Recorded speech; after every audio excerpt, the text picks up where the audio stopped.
Well, really, for you, Jesus, what was your thought about picking this movie? So I guess I saw that over Rookie of the Year. So I saw The Sandlot first. And it's one of those where once you have something that appeals to you first, it kind of sticks to you a lot stronger. I'll put it this way, right? So like people will debate between like The Office and then Parks and Rec. Yep. But like I saw Parks and Rec first. So I will always choose Parks and Rec over The Office, even though it's basically the same thing. Yeah, sort of. That's a great comparison. Or the British and the American version. I saw the American version before the British version, so I'll always pick the American version over the British, even though the British was first. So it's what I saw first, right? So that's kind of how I was influenced when it came to that. Also, I had a lot of friends, obviously, in Los Angeles, growing up in Los Angeles, the Dodgers, and so that was obviously a thing because I was in the movie. So I grew up around the Rose Bowl, anything LA. So anything LA sports. And obviously at the time it was soccer, basketball, and then baseball. Even though I never really got into baseball because I was always a football soccer guy. It kind of had something strong in me. And then also too, I was hella traumatized by The Sandlot because of the freaking dog. So between that and Cujo, I had this fear of these stupid mastiffs and like Saint Bernards and all that stuff. So when Beethoven came out, I was afraid of the damn dog because it was massive. I was afraid it was going to eat me. And then in the little neighborhood that we were in, there was this dog. It was some kind of a mutt, but to me, mind you, I was a little kid, and there was this dog that anytime we kicked the ball over, one of us had to hop over the fence and go chase it before the dog got out. So I was just one of those where I was able to relate to just jump over, grab the ball, and then jump back out. Especially if the owners of the house weren't there, we couldn't, whistle at them or like get their attention. So yeah, one of us had to basically be bait to go get the ball. To be bait. So you kind of related to it. If you think about it, and I think you hit it really well, right? Which one did you see first and which one did you resonate with? Because there's a couple other childhood baseball movies as well, right? Bad News Bears, Angels in the Outfield. Yeah. I'm probably missing a couple, right? And then we can go into the adult ones, Field of Dreams, Bull Durham. Yeah. And then the first two that I saw that were sports that I can remember relatively vividly was that and The Big Green. The Big Green, obviously, for soccer reasons. The Big Green, yeah. Oh. Yeah, so that was another one. And it wasn't until after I sent you guys the list that I thought of The Big Green, but then I got busy and I just forgot to Nice. So I would also go into, you were mentioning about like adult movies when it comes to like sport. And I don't know if like A League of Their Own would be classified as a kid. Yes. But that's another one that I remember. Gina Davis to me was awesome. Yeah, that would be my number 3. I just saw that last night. Yeah. Gina Davis. I would classify as like, but I don't know if I would classify it as like a childhood memory or an adult one. I don't know. It was more an adult movie, maybe. I don't know. Yeah. I absolutely loved Wendy Peppercorn and Squint. So when you talk about the movie, right, it's Squint, right? That the little kid. Squints, yeah. But Gina Davis she was the catcher and she was badass. So she had like that like strong woman I don't know, man. Like that just. Yeah, Gina Davis was. To each their own. Well, Madonna was in A League of Their Own too, as well. Yeah. And I'm Madonna. Yeah. God bless. Madonna's my first pick in The League of Their Own. Yeah, and Rosie O'Donnell. I mean, So, do you have a favorite player in The Sandlot? Like, who was your favorite kid in The Sandlot? Oh man, they all had like their appeal though. I don't know because they all had like their unique character, and then. Yeah. So the catcher I thought was pretty good, right? Like I love the catcher. He actually has a strong social media presence now. He does, and I think he's a big wrestling fan too, I think. Yeah, he's my number one to get on this show one day. Yeah, like when I made a list, he was number one. I think he's a wrestling fan because I'm pretty sure we've seen him at WWE. Really? I want to say so, and if not, it was somebody that looked like him. Oh, close enough. Yeah, so the Sandlot, the dog, that was one of my bigger memories of the dog. And then the baseball. The baseball, the Babe Ruth baseball. Like, could you imagine? What kid really wouldn't know that there was a Babe Ruth baseball? Like, how sheltered do you think you'd have to be? To be fair, so I didn't grow. All right, so I'll put it this way, right? Like a lot of I didn't watch baseball growing up. I knew of it. I didn't watch it. So if you told me of guys at the time, guys like Mike Piazza, and I only knew that name because of the Piazza name, and I thought it was funny.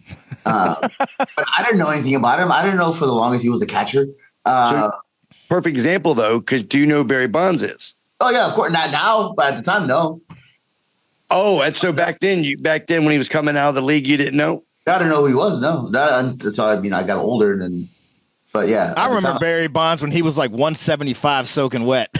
Barry Bonds ate Barry Bonds one day, and it just doubled up, man. Yeah, like same with Ken Griffey Jr. I don't know that who he was.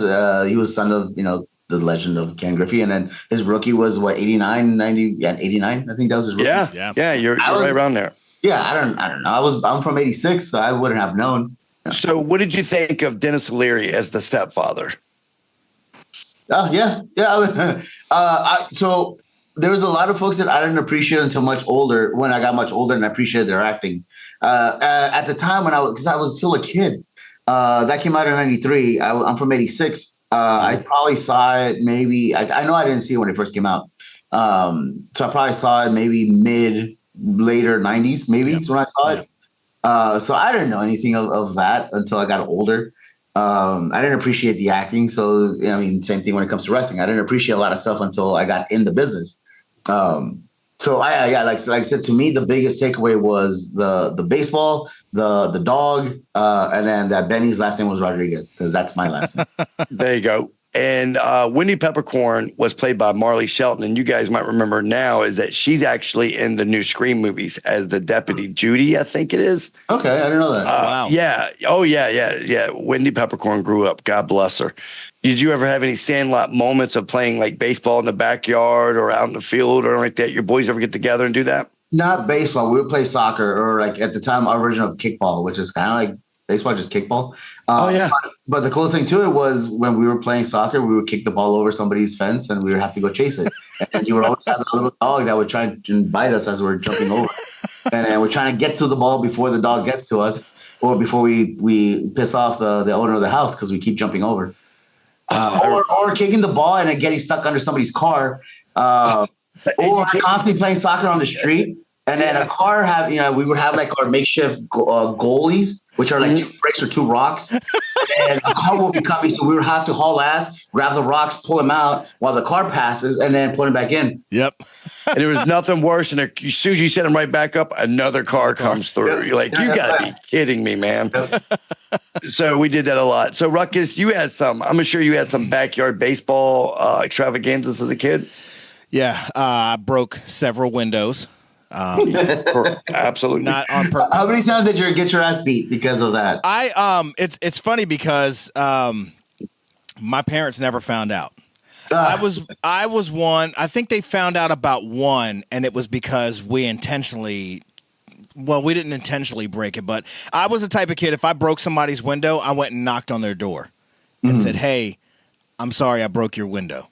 And I would try to do some work to work it off. Like I'd cut their grass a few times or something like that. So I was never really a problem in my neighborhood until we started hitting, like a friend of mine had this giant apricot tree on the side of his house that would drop these huge walnuts, and we had like a wiffle ball bat. And we started hitting them, and I busted the neighbor's window, the back window behind his house, and we never told anybody. Yeah. I got in trouble for that one because that was the one time I didn't say anything. But other than that, I mean, broke windows. We played outside of Maloney Middle School, Maloney High School in Hopewell. When it was shut down, I busted many windows out of the front of that school hitting baseballs. Not purposely, but I ran. I'm not gonna lie. I ran. There wasn't me. I don't know what you're talking about. I'm with Will. Yeah. You're a lot more honest than we would have been. Yeah. Like, do you have video, or is there some type of photographic evidence? Actually, and it's funny because as I got older and I had kids and I was coaching baseball, little league and stuff with all the kids, I had purchased them a pitching machine, and when they were growing up, we lived in front of a park that took up the entire city block. So we would take the pitching machine out to the park, and I would let the kids take batting practice. Well, we had we had the baseballs that you would get from the batting cage. They weren't actually baseballs. They were kind of made out of this weird material, like dimpled balls that can like carry. And I hit one. They wanted me to hit. Dad hit, so I hit one, and I hit it over the church across the street into the next parking lot. They thought it was the greatest thing in the world. So then they tell all their friends at school the next day. My dad hit this ball over the church, blah, blah, blah. So like 40 kids show up at the park the next day.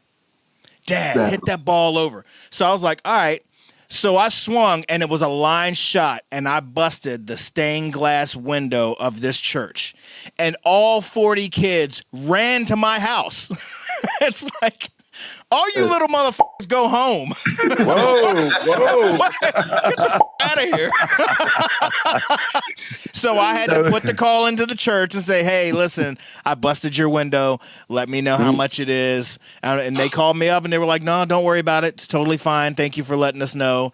Can we get the ball back? No, you can't get the ball back. The ball's a deposit. Damn.